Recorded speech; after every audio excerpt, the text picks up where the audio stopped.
हिंद। आज हम बात करते हैं पोस्ट मैट्रिक सेशन 24 से 25 के लिए जो है ऑनलाइन आवेदन शुरू हो चुका है। इस वीडियो में संपूर्ण जानकारी दिया जाएगा कि कौन कौन सा डॉक्यूमेंट लगेगा, कितना रुपया आता है इस छात्रवृत्ति में। सबसे पहली बात कि यह छात्रवृत्ति कौन कौन विद्यार्थी भर सकता है, इसका पूरा प्रक्रिया क्या है, बोनाफाइड कैसे बनेगा, संपूर्ण जानकारी आपको इस वीडियो में दिया जाएगा। भले ही यह वीडियो आपको जो है लंबा हो सकता है, लेकिन A to Z सारे जानकारी आपको मिल जाएगा, ताकि इस छात्रवृत्ति से संबंधित कोई भी आपका मन में कोई भी कन्फ्यूजन नहीं रहेगा। सबसे पहले मैं बता दूं कि अभी जो पोस्ट मैट्रिक का जो शुरू हुआ है ऑनलाइन, वह किस सेशन के लिए हुआ है। तो सेशन जो है 24 से 25 के लिए हुआ है। ठीक है, सेशन 24 से 25 का मतलब क्या हुआ कि जो विद्यार्थी अभी जो किसी भी कोर्स में जो नामांकन लिए हैं, उसका सेशन 24 से 25 हुआ है। ठीक है, जैसे कि अभी मान लीजिए कि अभी जनवरी 25 चल रहा है, तो अभी जो सेशन चल रहा है वह सेशन 24 से 25 ही चल रहा है, क्योंकि आमतौर पर अमूमन जो है आपको अप्रैल 24 से लेकर के अप्रैल 2024 से लेकर के मार्च या अप्रैल जो है 2025 तक, ठीक है, यह सेशन आपका क्या हुआ, यह आपका सेशन 24 से ही 25 कहलाता है। ठीक है, यह आपका सेशन क्या कहलाता है, 24 से ही 25 कहलाता है। तो हम बात करते हैं कि कौन कौन सा डॉक्यूमेंट लगेगा और कौन कौन विद्यार्थी सबसे पहले समझिए कि भर सकता है।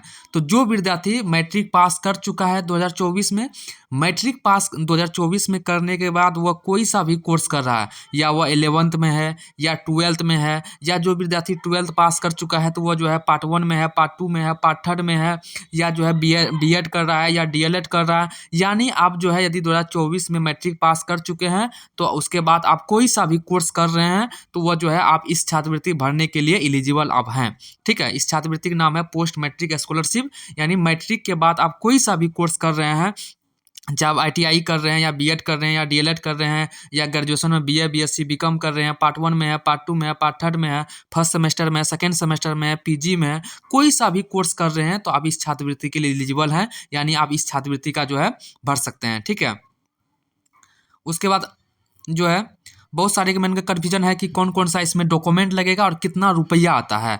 तो कौन कौन से विद्यार्थी भर सकता है ये बात तो बता दी है। उसमें भी आपको जो है विद्यार्थी जो भराएगा वह सभी विद्यार्थी एलिजिबल नहीं है। वह विद्यार्थी कौन कौन सा एलिजिबल है, चाहे वह SC ST है या BC EBC है, वही विद्यार्थी भर सकते हैं। ठीक है, जनरल जो कैटेगरी का जो विद्यार्थी है, जनरल कास्ट के जो विद्यार्थी हैं, वह इस छात्रवृत्ति को नहीं भर सकते हैं। अब रही बात कि रुपया कितना आता है, तो रुपया जो है सभी कोर्स का अलग अलग आता है। आपका मिनिमम जो है 3,000 से जैसे कि शुरू होता है, वो आपको 10,000 15,000 तक का भी मिलता है। सभी कोर्स के लिए अलग अलग मिलता है। जैसे कोई 11th में है तो उसका कम मिलेगा, कोई 12th में उसका ज़्यादा मिलेगा, कोई पार्ट 1 में है, कोई सेकंड सेमेस्टर में है, कोई फर्स्ट सेमेस्टर में, कोई थर्ड सेमेस्टर में है, कोई DLED कर रहा है, कोई B.Ed कर रहा है। तो सभी का अलग अलग अनुसार से अलग अलग कॉलेज का फ़ी के अनुसार अलग अलग मिलता है। एग्जैक्ट बता पाना मुश्किल है कि हाँ इतना ही सभी विद्यार्थी को मिलेगा। जैसे मान लीजिए कि कोई विद्यार्थी इंटर पास करता है, तो लड़की सबको जैसे आप सभी को पता है इंटर पास करने के बाद 25,000 मिलता है, तो सभी का पता है कि 25,000 ही मिलता है। ऐसा नहीं है किसी का 24 मिलेगा, किसी का 22 मिलेगा, किसी का 18 मिलेगा। जैसे आप सभी को पता है कि मैट्रिक पास करने के बाद 10,000 मिलता है, फर्स्ट डिवीजन पास करने के बाद, तो सभी को उतना ही मिलता है। ठीक है, लेकिन इसमें जो है आपका सभी कॉलेज का अलग अलग फ़ी के अनुसार अलग अलग मिलता है। तो आपको जनरली 3,000 से शुरू होकर के 10,000 तक का मिलता है। ठीक है, उसके बाद रहेगा इसमें कौन कौन सा डॉक्यूमेंट लगेगा। तो डॉक्यूमेंट में मैं बता दूं कि इसमें आपको कौन कौन सा डॉक्यूमेंट लगने वाला है। तो डॉक्यूमेंट इसमें जो आपको लगने वाला है, तो यहाँ जैसे इसमें ओपन कीजिएगा डॉक्यूमेंट लिस्ट में, यहाँ पर आ जाइए कि डॉक्यूमेंट में आपको कौन कौन सा डॉक्यूमेंट लगने वाला है। तो डॉक्यूमेंट में आपका लगेगा जाति आय निवास। सबसे पहले बता दूं कि जाति आय निवास लगेगा, लेकिन जाति आपका 2022 23 24 का बना हुआ तो चलेगा, लेकिन आय या निवास जो है, आय या निवास आपको कब का बना होना चाहिए, तो अप्रैल 2024 के बाद बना हुआ होना चाहिए। ठीक है, इस सेशन के लिए आप जो भर रहे हैं, तो आपका आय प्रमाण पत्र जो होना चाहिए वो कब का होना चाहिए, अप्रैल 2024 के बाद का बना होना चाहिए। अप्रैल 2024 का बाद का आय और निवास आपका होना चाहिए। लेकिन आपका जाति जो है 2022 का भी है, 2023 का भी है, फिर भी चलेगा। उससे बहुत पुराना जाति है तो नहीं चलेगा। क्यों? क्योंकि पहले जो जाति ऑनलाइन जो जारी नहीं होता था, तो जब से ऑनलाइन जाति बन रहा है तब से वो ऑनलाइन वाला जो है आपका मान्य होगा। उसमें जो है जैसे जाति में जो आपका सर्टिफिकेट नंबर होगा BCCO करके होगा, तो इस तरह का जो रहता है उसमें आपका काम करेगा। ठीक है, यदि बहुत पुराना है तो फिर से आप बना सकते हैं। तो जाति आय निवास लगेगा। आधार कार्ड लगेगा, मोबाइल नंबर लगेगा, ईमेल आईडी लगेगा, यह आपको पहले रजिस्ट्रेशन होगा। रजिस्ट्रेशन होने के बाद फिर आपका क्या है कि रजिस्ट्रेशन होने के बाद आपको जो है कॉलेज जाना है, जिस कॉलेज में आपका नामांकन है, वहाँ से आपको जो है 2 डॉक्यूमेंट देगा। एक बोनाफाइड बना के देगा, एक आपको फी रिसिप्ट बना के देगा, ठीक है? कुछ-कुछ कॉलेज जो है सिर्फ़ बोनाफाइड दे देते हैं, फी रिसिप्ट नहीं देते हैं, तो फी रिसिप्ट में आप जो है यानी कि जिस कोर्स में नामांकन लिए हैं, उसका एडमिशन रसीद भी आप लगा सकते हैं। तो वो भी एक तरह से फी रिसिप्ट का ही काम करता है। तो कॉलेज जाना है रजिस्ट्रेशन करने के बाद, वहाँ से आपको बोनाफाइड और फी रिसिप्ट बना के देगा। उसके बाद फिर से आपको जो है जैसे रजिस्ट्रेशन कीजिएगा, उसके बाद जो है आपका मोबाइल पर एक आईडी पासवर्ड जाएगा, ठीक है? आईडी पासवर्ड जाने के बाद जो है आपका उसके बाद जो है आईडी पासवर्ड आपका जाएगा। आईडी पासवर्ड के साथ जो है अपना फिर से आपको उसको जो है फाइनलाइज़ आपको करना पड़ेगा, ठीक है? तो अब तो समझ में आ गया होगा कि कौन-कौन सा डॉक्यूमेंट लगेगा, कितना रुपया आता है। उसके बाद जो है कौन-कौन विद्यार्थी भर सकता है, प्रक्रिया क्या है, बोनाफाइड कैसे बनेगा, फी रिसिप्ट कैसे बनेगा, ये भी आपको जो है बता दिया गया है।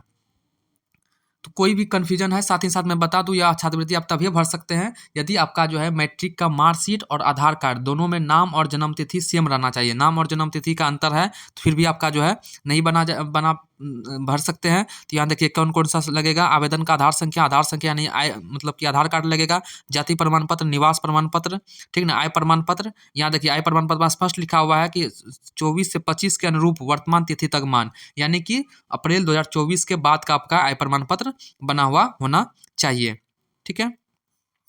तो इस तरह से जो है इस छात्रवृत्ति को आप भर सकते हैं। इस छात्रवृत्ति के भरने के बाद जो है आपको उसके बाद जो है रजिस्ट्रेशन होगा। रजिस्ट्रेशन मतलब इस छात्रवृत्ति में रजिस्ट्रेशन होगा। रजिस्ट्रेशन करने के बाद जो है आपको क्या कहते हैं जिस कॉलेज में नामांकन है वहाँ जाना है, वहाँ से आपको बोनाफाइड और फी रिसीप्ट बना के देगा। उसके बाद आपका जो है जब तक इधर रजिस्ट्रेशन होगा तो उसके बाद फिर आपको 2-4 दिन के बाद 10 दिन के बाद एक मोबाइल पर आईडी पासवर्ड आएगा। उस आईडी पासवर्ड की सहायता से जो है आप उसका जो है आवेदन को जो है फाइनलाइज आपको करना है, ठीक है? पहले आपका प्रक्रिया समझ लीजिए क्या है। सबसे पहले जितना डॉक्यूमेंट बताएँ वो डॉक्यूमेंट रहना चाहिए। उसके बाद आपको इस पोर्टल पर जाकर ऑनलाइन रजिस्ट्रेशन करना है। रजिस्ट्रेशन भी कैसे करना है इस पर एक और वीडियो बना दिया जाएगा, फ्रेश एक विद्यार्थी रजिस्ट्रेशन करके दिखा दिया जाएगा, ठीक है? रजिस्ट्रेशन करना है। रजिस्ट्रेशन करने के बाद 5 दिन, 7 दिन, 10 दिन के बाद आपका मोबाइल में जो है एक आईडी पासवर्ड आएगा। उस आईडी पासवर्ड से फिर उसके बाद आपको जो है आवेदन को पूरा करना है, फाइनलाइज करना है, यानी आपका आवेदन 2 स्टेप में होगा, ठीक है?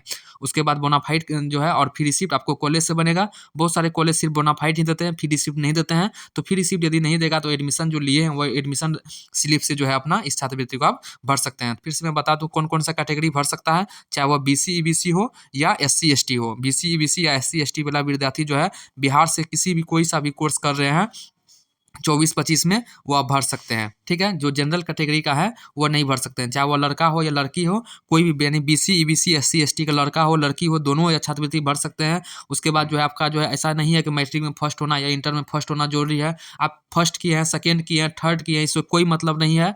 हाँ, लेकिन आपका जो है उसके बाद एक और डॉक्यूमेंट लगेगा, जैसे मान लीजिए कि आप जो है अभी मान लीजिए कि पार्ट 2 का फॉर्म भर रहे हैं, तो पार्ट 1 का मार्कशीट आपके पास होना चाहिए, ठीक है?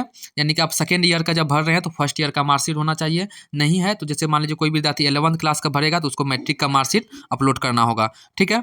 कोई जो है मान लीजिए कि पार्ट 1 के लिए भर रहा है, तो उसको जो है इंटर का मार्कशीट अपलोड करना होगा। तो इस तरह से आपको जो है डॉक्यूमेंट लगेगा। इसमें आपको इंट्रोडक्शन भी दिया हुआ है, तो उसमें यही सब चीज़ दिया हुआ है। इस पोर्टल केवल जो अभी सुनाए हैं वही आपको लिए दिया हुआ है, 24-25 के लिए खुला है, ठीक है?